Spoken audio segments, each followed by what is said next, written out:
नमस्कार दोस्तों, मैं हूं अजीत कुमार। आप देख रहे हैं डिमटेक एजुकेशन। आज पॉलिटिकल साइंस के जो चैप्टर नंबर 2 है फेडरलिज्म, इसका आज हम लोग रिवीजन करेंगे। मेरा जो मेन पर्पस है, हम आपको इस तरीके का वीडियो आपको इसलिए दे रहे हैं क्योंकि आप टर्म 1 एग्जाम में अच्छा करें। आप लोग से मेरा रिक्वेस्ट है कि इस वीडियो को देखने के पहले आप यहीं से वापस लौटें और इसी फेडरलिज्म का हमने डाला है रिवीजन, उसको पहले देख लें तो ये समझने में आसानी होगी। वो जो रिवीजन है वो आपको इसी चैनल पे मिल जाएगा, है ना, फेडरलिज्म का रिवीजन। इसमें हम लोग मेनली ऑब्जेक्टिव क्वेश्चन को लिए हैं, जिसमें से एमसीक्यूज और assertion reason, assertion and reason, ये दो क्वेश्चन को हमने टारगेट किया है। चलिए तो स्टार्ट करते हैं आज का वीडियो, बढ़ते हैं आगे।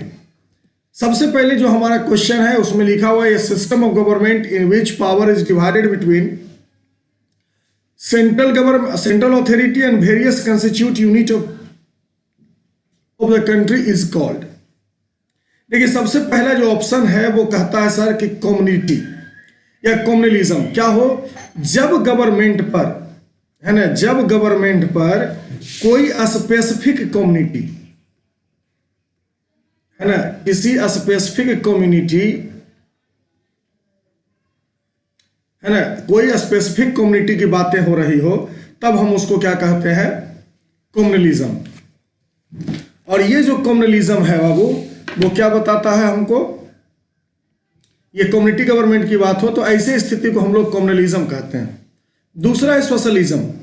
सोशलिज्म जो है ये क्या कहता है कि ये सोसाइटी की बात करेगा, है ना, ये सोसाइटी की बात करता है। और इस तरीके, अगर कम्युनलिज्म गवर्नमेंट की बात करें तो इसका जो एग्जाम्पल है वो श्रीलंका में था। अगर सोसाइटी की बात करते हैं तो सोशलिज्म जो होता है वो क्या होता है, यूएसएसआर पहले के समय में और अभी के समय में रूस, है ना, यहाँ पे सोशलिज्म की बातें होती है। अब आता है democracy. When the authority people are elected by the common people, यानी जो लीडर होंगे उसको कॉमन पीपल सेलेक्ट करेगा by the process of universal adult franchise. देखिए, ये जो यूनिवर्सल एडल्ट फ्रेंचाइजी है ना, यूनिवर्सल एडल्ट फ्रेंचाइजी, ये क्या बोलता है कि अगर आपका एज 18 साल है तो आपके पास राइट टू वोट हो जाएगा, है ना, क्या होगा, राइट टू वोट, यानी वोट देने का अधिकार हो जाएगा आपके पास। तो इसी को कहते हैं। अब आता है नेक्स्ट हमारा फेडरलिज्म। फेडरलिज्म में क्या कहा जाता है, जो गवर्नमेंट की पावर है सर, है ना, ये जो गवर्नमेंट की पावर है उसको हम लोग अलग अलग बेसिस पर या अलग अलग जगह पे बांटते हैं। चाहे वो एग्जीक्यूटिव, लेजिस्लेटिव और जुडिशरी में बांटे, चाहे वो सेंट्रल गवर्नमेंट और स्टेट गवर्नमेंट में बांटे, ये तरीके का होता है। तो अभी हमारा जो क्वेश्चन है वो है, system of government in which power is divided between A central authority and various constitute unit of a country is called. तो देखते हैं इसका जवाब क्या होगा। हाँ, तो इसका जवाब क्या है, फेडरलिज्म, है ना। फेडरलिज्म एक ऐसा सिस्टम है गवर्नमेंट का जिसमें सेंट्रल अथॉरिटी और स्टेट अथॉरिटी में जो पावर होता है वो स्प्लिट अप होता है। नेक्स्ट क्वेश्चन की बात करते हैं, which country is an example of coming together. देखिए, फेडरलिज्म को हम लोग दो भागों में बांटते हैं, है ना। फेडरलिज्म को हम लोग दो तरीके से प्रैक्टिस करते हैं। पहला जो प्रैक्टिस है वो है कमिंग टूगेदर, है ना, और दूसरा है होल्डिंग टूगेदर, है ना, होल्डिंग टूगेदर। देखो, कमिंग टूगेदर और होल्डिंग टूगेदर का मतलब क्या होता है, जब छोटा छोटा स्टेट आपस में मिल करके एक लार्ज यूनिट बनाता हो, है ना, ये सभी स्टेट इस लार्ज यूनिट के बेसिस पर काम करते हैं, है ना, तो इसको हम लोग कहते हैं कमिंग टुगेदर। जबकि एक बड़ा स्टेट अपने पावर को छोटे छोटे यूनिट में स्प्लिट कर देता हो, है ना, तो उसको हम लोग कहते हैं क्या, होल्डिंग टुगेदर। ठीक, तो यहां पे पूछा गया है कि which country is an example of coming together federalism. Coming together federalism में इसमें से कौन सा ऐसा कंट्री है जो एग्जाम्पल है उसका। देखते हैं इसका क्या सही जवाब है। जी हाँ, सही बात है, यूएसए। यही कारण है कि इसका नाम है यूनाइटेड स्टेट ऑफ अमेरिका, है ना।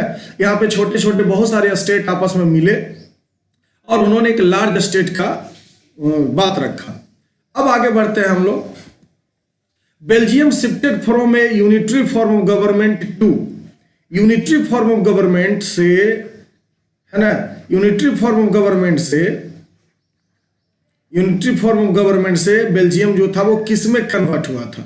हमारा ऑप्शन है डेमोक्रेसी, फेडरलिज्म, ऑथेंटिटी और कम्युनिस्ट, इस तरीके से। तो देखते हैं इसका क्या सही जवाब है। इसका सही जवाब है फेडरलिज्म। उसमें क्या किया गया था कि सेंट्रल गवर्नमेंट को, है ना, सेंट्रल गवर्नमेंट, उसके बाद स्टेट गवर्नमेंट,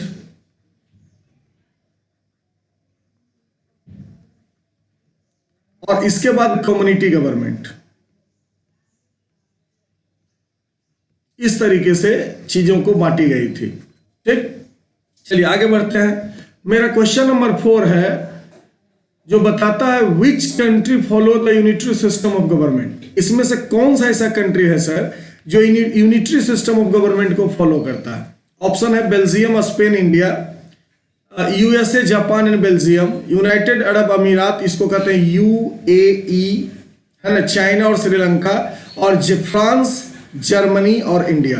तो देखते हैं इसका मेरा सही जवाब क्या है। सही जवाब है यूएसए, जापान और बेल्जियम। ठीक, चलिए आगे बढ़ते हैं। Who can make a law related to the subject mention in the concurrent list? देखिए, काम को 4 भागों में बांटा गया है। एक तो यूनियन लिस्ट, जिस पर पूरी तरीके से कंट्रोल होता है किसका? सेंट्रल गवर्नमेंट का, है ना। एक होता है स्टेट लिस्ट। स्टेट लिस्ट किसके अंदर में आता है जी? तो स्टेट के लिस्ट के हाथ में रहता है सर। स्टेट इसके बारे में कानून बना सकता है। वो जो लॉ है वो सेपरेटेड किसी एक स्टेट में लागू होंगे या इंप्लीमेंट होंगे। तीसरा होता है कनकरेंट लिस्ट, है ना। कनकरेंट लिस्ट में हम लोग जानते हैं कि इससे रिलेटेड स्टेट और सेंटर, है ना, दोनों अपना अपना काम कर सकते हैं। और एक होता है रेसिड्यूरी। रेसिड्यूरी इसमें कंप्यूटर सॉफ्टवेयर आता है ना, कंप्यूटर सॉफ्टवेयर आते हैं। इसमें काम करता है कौन? Union government. यूनियन गवर्नमेंट को ही सेंट्रल गवर्नमेंट कहते हैं, तो इसके बारे में कंफ्यूज नहीं होना है। स्टेट गवर्नमेंट को प्रोविंसेस भी कहा जा सकता है ना। तो इसका देखते हैं मेरा सही जवाब क्या है। इसका सही जवाब है sir state government and union government both are responsible for the concurrent list.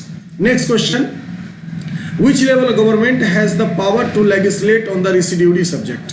अभी हम बात किए थे कि रेसिड्यूरी सब्जेक्ट पर कौन काम कर सकता है, तो इसके बारे में देखते हैं। सही जवाब है यूनियन गवर्नमेंट, है ना। ये जो यूनियन गवर्नमेंट है सर, ये इसके बारे में, रेसिड्यूरी सब्जेक्ट के बारे में काम करता है, क्योंकि हम लोग जानते हैं कि रेसिड्यूरी सब्जेक्ट 1952 के बाद आया है ना। 1952 अपना कॉन्स्टिट्यूशन जब लागू हो गया तो इसके बाद जो चीजें आई, है ना, तो उसको हम लोग रेसिड्यूरी सब्जेक्ट में रखते हैं। आगे बात करते हैं। Identify the correct option of power sharing on the basis of different level of government. Different level of government, है ना, डिफरेंट लेवल ऑफ गवर्नमेंट, और एक होता है different organ of the government, organ of government, समझ गए। तो different level of level of government की बात हो रही है, तो यहां पे देखते हैं हमारा जो आंसर है वो क्या कहता है कि सर डिफरेंट लेवल में आएगा यूनियन, स्टेट और लोकल बॉडी। लोकल बॉडी जिसमें से डिफरेंट ऑर्गन ऑफ गवर्नमेंट की अगर हम बात करें तो यहां पे क्या आता है? यहां पे 2 चीजें आएगी। पहला तो आएगा क्या? लेजिस्लेटिव, दूसरा होगा एग्जीक्यूटिव और तीसरा होगा जुडिशरी, है ना, जुडिशरी। इस तरीके से आगे बढ़ते हैं। Question number 8, which language has the status of the national language in India? सबसे पहले तो आप ये समझ लीजिए कि नेशनल लैंग्वेज किसको कहते हैं, है ना। नेशनल लैंग्वेज किसको कहा जाता है? वो ऐसा लैंग्वेज जिसको कि नेशनल स्टेटस मिला हुआ है तो उसको हम लोग नेशनल लैंग्वेज कहते हैं। और एक होता है ऑफिशियल लैंग्वेज, है ना, जिस लैंग्वेज में काम काज किया जाए उस देश का, तो इंडिया का जो ऑफिशियल लैंग्वेज है वो है इंग्लिश और हिंदी, है ना। इंग्लिश और हिंदी जो है वो इंडिया का ऑफिशियल लैंग्वेज है, जबकि नेशनल लैंग्वेज देखते हैं क्या है जी, नन ऑफ दिस। इंडिया का कोई भी नेशनल लैंग्वेज नहीं है, ऑफिशियल लैंग्वेज है इंग्लिश और हिंदी। नेक्स्ट क्वेश्चन की ओर मूव करते हैं। The state which violently demanded that the use of English for official purpose should be continue is. इसमें से कौन सा ऐसा स्टेट है जिसका कहना है कि सर इंग्लिश को ऑफिशियल पर्पस के लिए यूज में रखा जाए, है ना। इसका जवाब है तमिलनाडु। इसका जवाब जो है वो तमिलनाडु है। नेक्स्ट क्वेश्चन की ओर हम मूव करते हैं। अगला क्वेश्चन है कि how many language are included in 8th schedule for the Indian constitution. देखिए 8वीं अनुसूची में, है ना, 8वीं अनुसूची में जो है लैंग्वेजेज, है ना, उसको इंडिया में स्टेटस है लैंग्वेज का। ऐसे तो इंडिया में बोली, है ना, डायलेक्ट्स हो गया, लैंग्वेज हो गया, इसकी संख्या बहुत ज्यादा है। ऐसी मानी जाती है कि 7,000 लैंग्वेज भारत में बोली जाती है, जिसमें बहुत सारा बोली है जिसको रीजनल डायलेक्ट्स कहते हैं, है ना, रीजनल डायलेक्ट्स।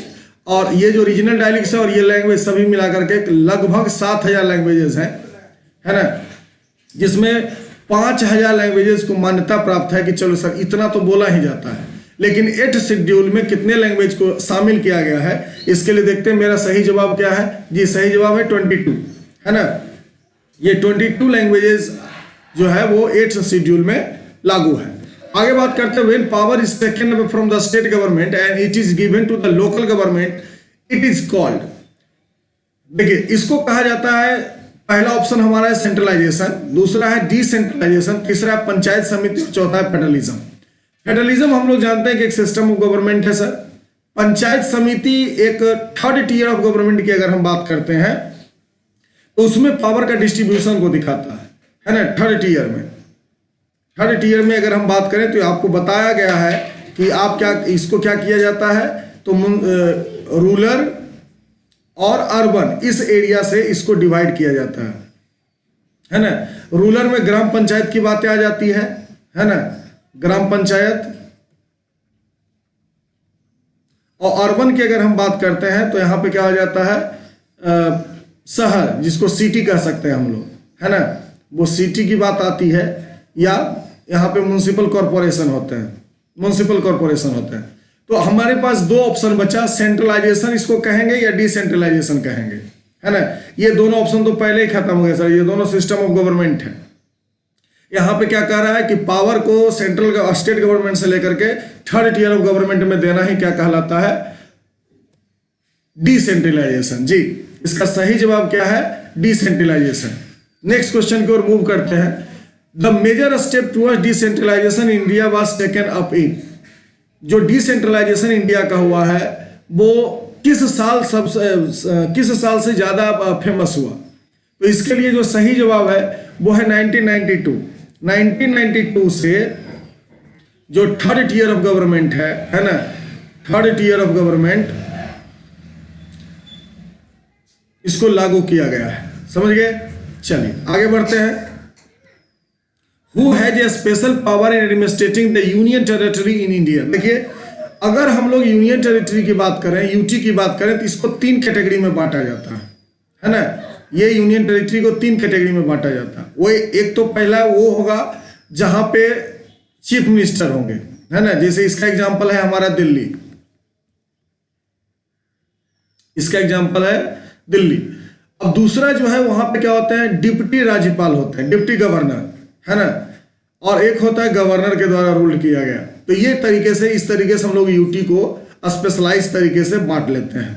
तो अब कहा जाता है कि यूटी पे किसका शासन चलता है, तो इसके लिए देखते हैं, सही जवाब है हमारा सेंट्रल गवर्नमेंट। ठीक, चलिए नेक्स्ट क्वेश्चन की ओर बढ़ते हैं। The power to interpret the constitution is with the.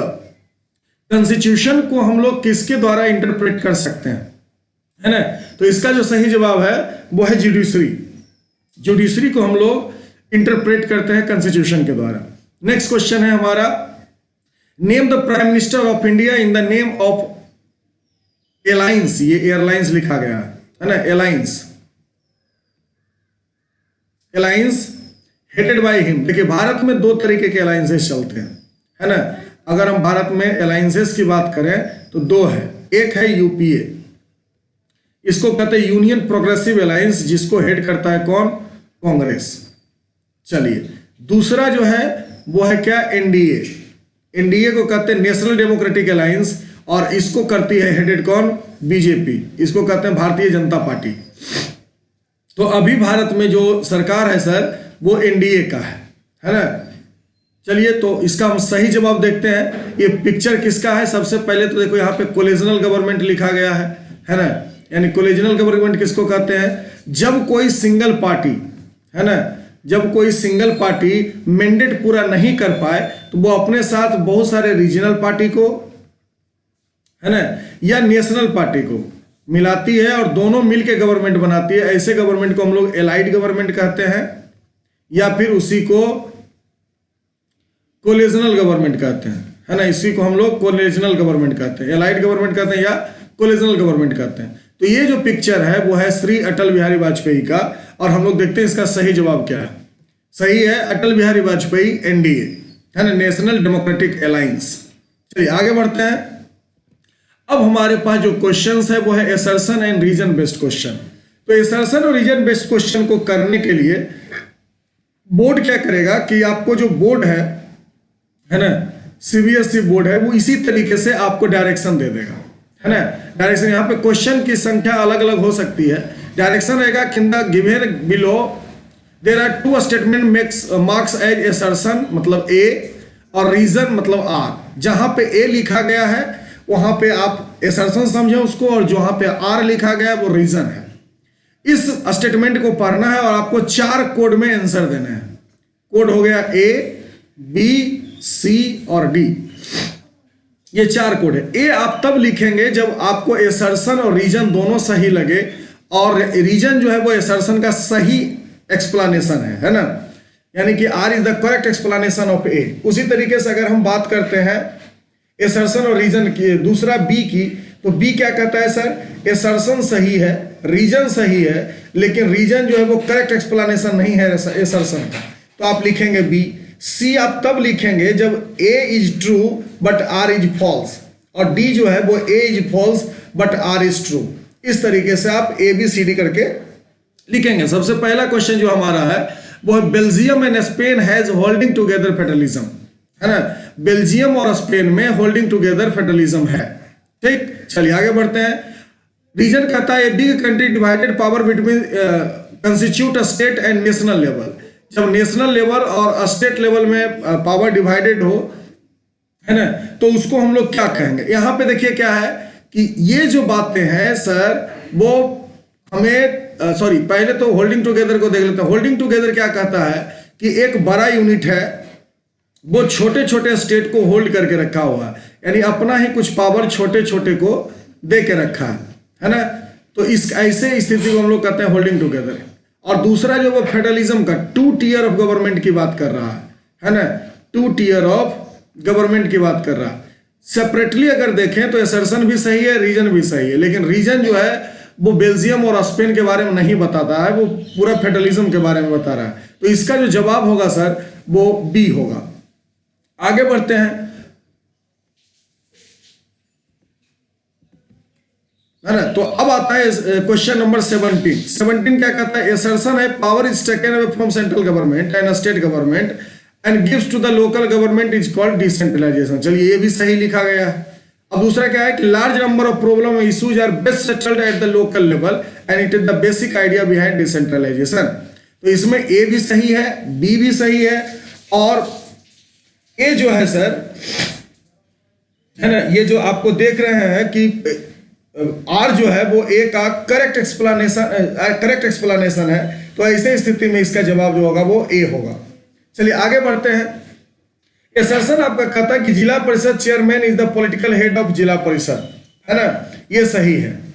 जिला परिषद के जो चेयरमैन होते हैं, आप देखिएगा पंचायती राज चुनाव में कि जो ब्लॉक होता है वहां पे एक लोग जीतते हैं जिसका नाम है जिला परिषद, है ना, जिला परिषद। और उस डिस्ट्रिक्ट में जितने भी जिला परिषद होंगे वो अपने आप में से या तो वोटिंग करके, है ना, या फिर इलेक्शन करके वो बनाते हैं क्या, जिला परिषद चेयरमैन, जिला परिषद चेयरमैन। और ये जो जिला परिषद चेयरमैन होता है वो पॉलिटिकल हेड होता है जिला परिषद का। चलिए ठीक है। दूसरा जो वो mayor is the head of municipality. देखिए एसर्शन भी आपका सही है, रीजन भी सही है, लेकिन रीजन आपको मेयर के बारे में बता रहा है, जबकि जिला परिषद और एसर्शन जो है वो जिला परिषद के बारे में बता रहा है। इसको अगर हम बात करें तो ये अर्बन एरिया से आता है ना, और अगर इसकी बात करें तो ये रूरल एरिया से आता है, सॉरी उल्टा लिख दिए, है ना, ये रूरल एरिया से आता है, जबकि ये जो है वो अर्बन एरिया से आता है ना। तो इसका जो सही जवाब होगा वो हमारा क्या होगा, बी होगा। आगे बढ़ते हैं। हमारा जो Hindi is defined as the only official language of India. नहीं सर, हिंदी के साथ साथ हमने बताया था अभी कि इंग्लिश भी हमारा ऑफिशियल लैंग्वेज है, जबकि क्या कहता है, it help in creating supremacy of Hindi speaking people all over other, है ना। जब कोई लैंग्वेज को नेशनल लैंग्वेज बना दिया जाए तब ऐसी चीजें देखने को मिल सकती है। तो यहाँ पे क्या है, एसर्शन सही है ना, इंग्लिश भी लिया जा सकता था। और रीजन जो है वो करेक्ट एक्सप्लेनेशन नहीं है, लेकिन रीजन क्या बता रहा है, गलत बता रहा है ना, सुपरमेसी नहीं हो सकती। तो ऐसी स्थिति में हमारा जो जवाब होगा वो सी होगा। आगे बढ़ते हैं। Third tier of government is known as local government. ये चलिए सही है ना। Third tier of government is called local government. और उसके बाद है it made democracy weak in nature. नहीं सर, ये स्ट्रॉन्ग बनाता है ना। थर्ड टियर ऑफ गवर्नमेंट बनाने का मेन पर्पस यही था कि ये डेमोक्रेसी को क्या करता है, स्ट्रॉन्ग बनाता है। तो इसको हम लोग, इसका भी हमारा जो जवाब होगा वो सी होगा। ठीक, चलिए आगे बढ़ते हैं। सॉरी 20 क्वेश्चंस पूरा हो गया। चलिए धन्यवाद आपको इस वीडियो को देखने के लिए। आप हमें सपोर्ट करें, है ना, आप हमें सपोर्ट कर सकते हैं। आप हमारे चैनल को सब्सक्राइब करें, शेयर करें वैसे बच्चे को जिन्हें इस वीडियो की बहुत जरूरत है। ठीक, मैं हूं अजीत कुमार, और आप हमें अगर कोई क्वेश्चन पूछना चाह सकते हैं तो आप उसके लिए हमारे इंस्टाग्राम पे जाएं, है ना, इंस्टाग्राम पे जाओ और वहां पे क्वेश्चन पूछे। हम उसका स्क्रीनशॉट लेंगे, वीडियो में डालेंगे और उसको डिस्कस करेंगे। मैं हूं अजीत कुमार, साइन ऑफ।